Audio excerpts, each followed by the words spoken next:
All right, you've spoken so much about insecurity and related issues. Looking at the state of the nation generally, there have been widespread insecurity. Before it was restricted to the Northeast, but right now it's virtually across the length and breadth of the country. And of course, Nigerians are also crying of hunger. And all of this. And then, of course, they also relate it to a threat on our democracy. What's your reaction? It's unfortunate that this government can even celebrate Democracy Day. What are you celebrating? The whole idea of Democracy Day, if you remember, was that a military ruler annulled a free and fair election. One can understand. He's a military, leader. He's not democratically elected. But a democratically elected president, President Tinubu, annulled the election of Rivers State people. Whenever you suspend a governor and all the elected representatives, you have annulled that election, even if it is temporarily. That's what it means. That was why I was saying he suspended sections of the Constitution to be able to promulgate that martial law. Because the governors, the House of Assembly members, were elected by the Rivers State people. And federalism means that the central government has its own powers enunciated in the exclusive legislative list. They have their own, the states have their own powers enunciated in the concurrent list and in the residual list. Where did he get the power to annul an election by the federating unit? Because when you say you're suspending a governor, you are annulling an election, even if it is temporarily. Fubara's years is 4 years. When you suspend him for 6 months, you have taken 6 months away from the 4 years. That means he was never now a governor for 4 years. That is against the spirit of June 12th. Even all the die-hard followers of Tinubu condemned it. Even Wole Soyinka, even Ayo Fayoshi. Because you can't be sitting as an elected president and you're removing an elected governor. Okay, look at it. How many people did they say died in Rivers State for them to proclaim that state of emergency? How many people are dying in Benue? How many people are dying in Borno? How many people died in Niger State? Plateau. In Plateau State.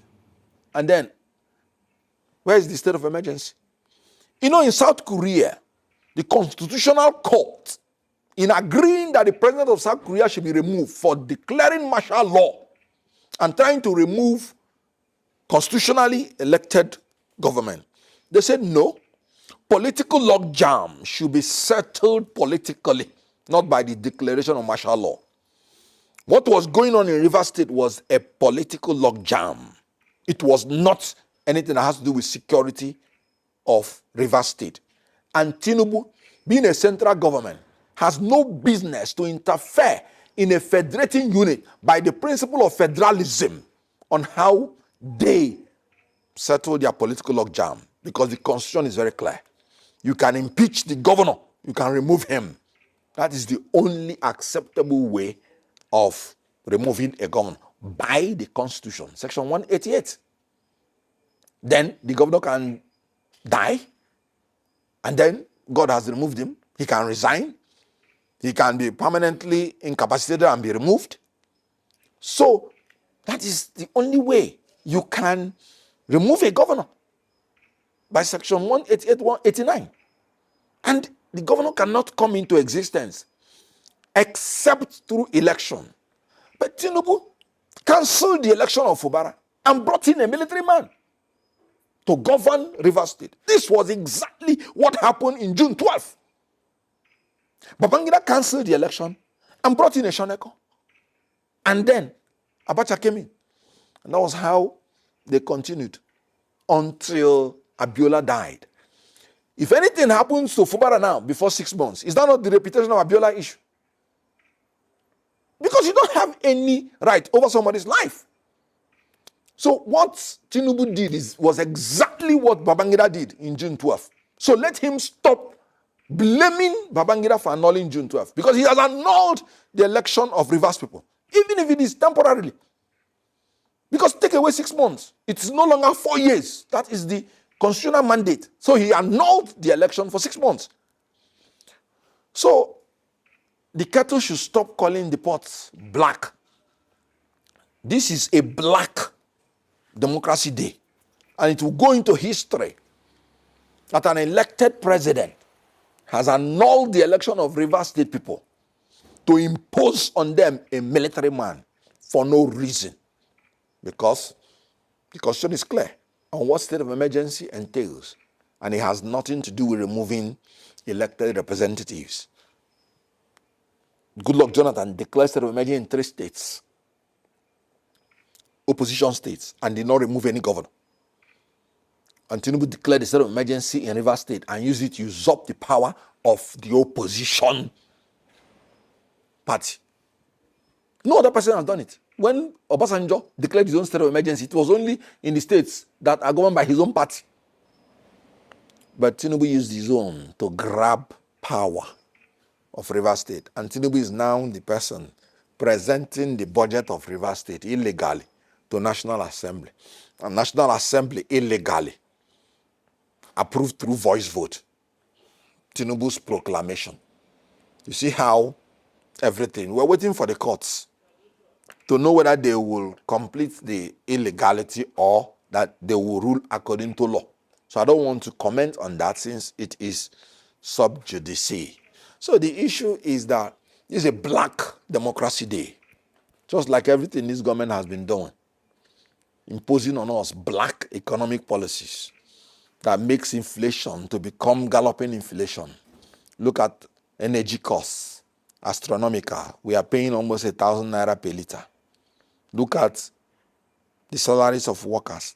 When Tinubu came in, they were earning about $60 per month. Now they are earning about $40-something per month, even with his increased salary, because the exchange rate was about 400, and when he came in, which is more than $60 if it is 30,000. Now it's about 1,600, and which is less than $45, even if it is 70,000 naira. Look at high interest rates. They want people to borrow money at the cost of 35%. How would you recover your principal and interest to pay back the loan within a year? So businesses are collapsing. Look at the refineries. They invested billions and told us it's working. Now they told us they are back to maintenance. Why don't you sell them off? Lying government. So look at transportation. People no longer go to work. People that have small businesses have brought back the businesses to be used in their house. Because if you transport yourself to your workplace and you don't sell, you'll be bankrupt. Look at security. People cannot go through the street. They're afraid of being kidnapped. They cannot go to their farm. They're afraid of being raped or kidnapped. If they go to the river, flood will carry them. 200 die of erosion in Niger State. So look at frequent policy flip-flop.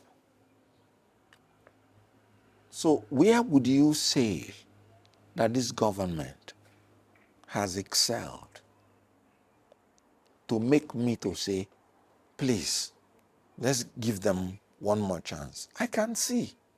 You know what Tinubu promised? He promised 12% GDP growth per year if he's given a chance to govern.